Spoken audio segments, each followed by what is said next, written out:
Okay, so thank you for the opportunity to present our work today, and of course for funding this project so that it can actually happen.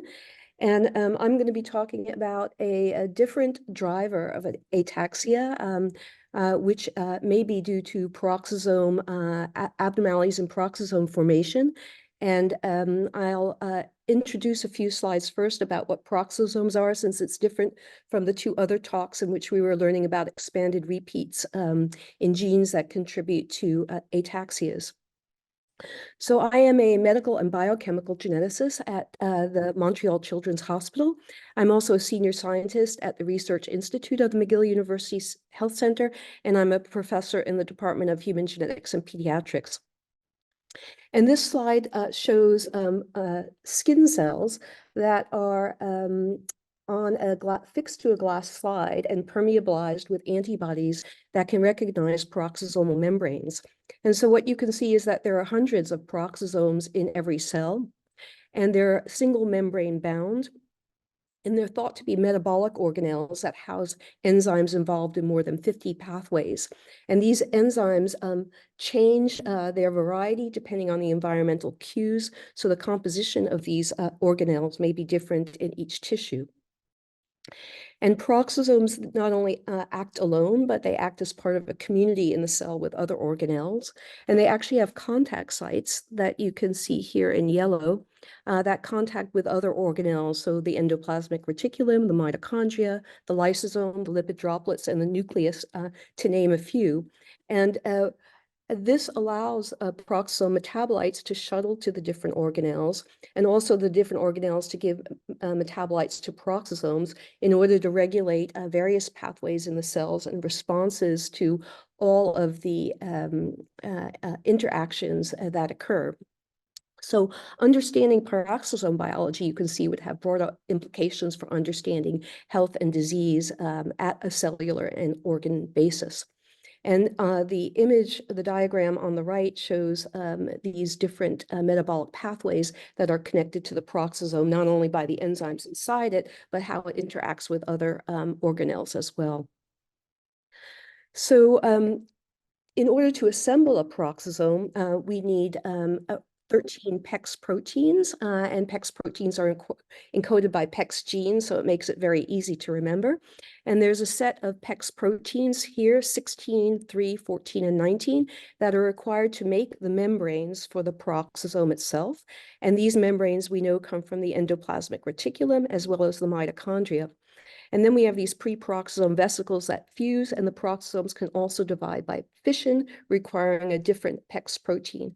And enzymes are imported into the peroxisome by a peroxisome transporter that recognizes these enzymes in the cytosol and brings them to the peroxisome membrane, deposits them there, and then sort of gets recycled for another round. And we also, let me just see. Yeah, so if you have a defect in any of these PEX genes and their PEX proteins, you end up with these peroxisome assembly disorders. So the peroxisome does not assemble properly. They're also called Zellweger spectrum disorders, or just PBD, ZSD. And so what you'll end up is reduced numbers of peroxisomes because you can't make them anymore. And of course, failure to import enzymes. And this will lead to multiple enzyme deficiencies and accumulation of toxic metabolites that are supposed to be degraded, as well as a deficiency of important metabolites that are supposed to be made. And then you have the consequences of the required interaction with the other organelles, such as interactions with mitochondria would result in increased oxidant stress and disruption of energy metabolism. And in the end, this results in a multi-system disease, typically, and affects multiple tissues. We have an ongoing international natural history study to characterize this disease because it's quite heterogeneous in its progression in patients. And when in this natural history study, we identified a group of patients who have a defect in PEX16, which is required, as I showed before, to assemble peroxisomal membranes. And these patients have a disease limited just to the central nervous system, and the predominant feature is ataxia. And so this just shows 4 patients with this disorder. And in addition to ataxia, they also have increased tone and some abnormal tone, and as well as dysarthria, which is due to weakened speech muscles.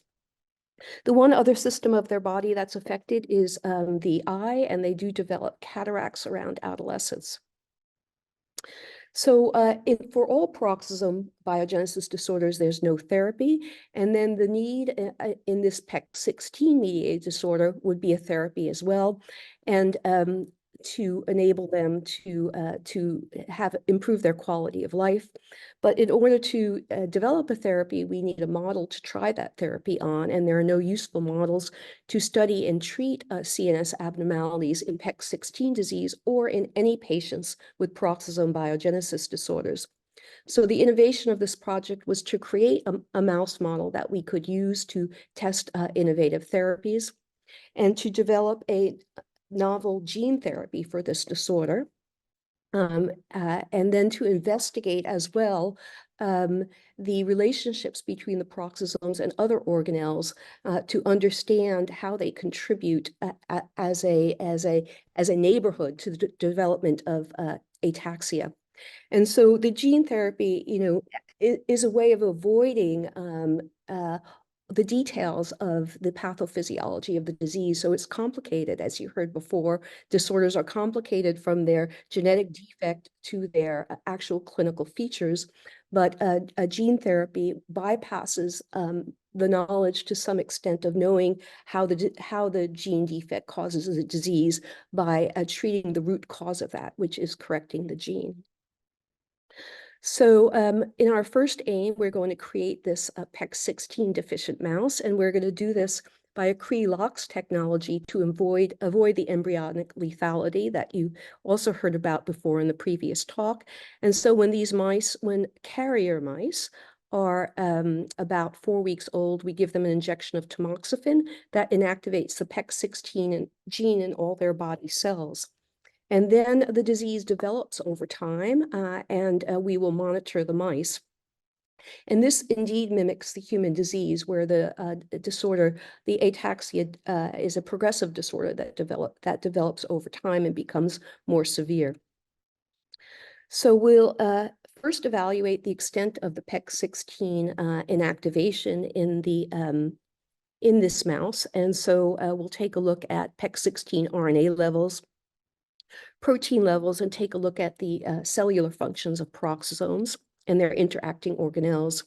And then we'll culture cells from these mice and take a look at their effects on peroxisome and metabolism. And in the second aim, we're going to characterize the central nervous system of these deficient mice at 3, 5, and 8 months, where we expect to see the start and the progression of the ataxia.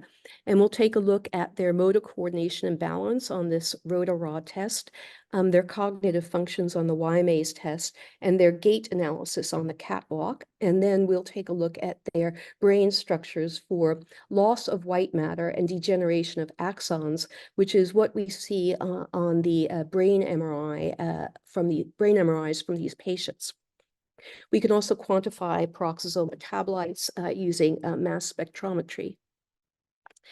And finally, the third objective would be, once we've developed the mouse and characterized the disease in the mouse, we can then administer this gene therapy using an intrathecal route to direct the gene therapy directly to the brain.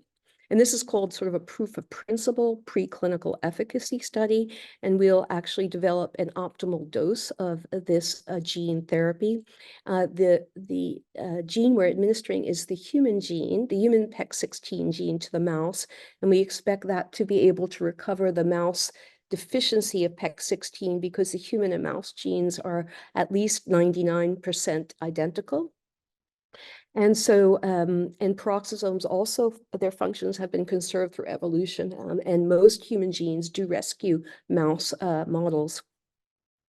So we're going to establish 2 cohorts of prevention and recovery. A prevention cohort will be to see if the PEX16 gene can prevent the disease from occurring, and the recovery cohort will be to see if once the disease is in progression, whether it can ameliorate it or reverse it.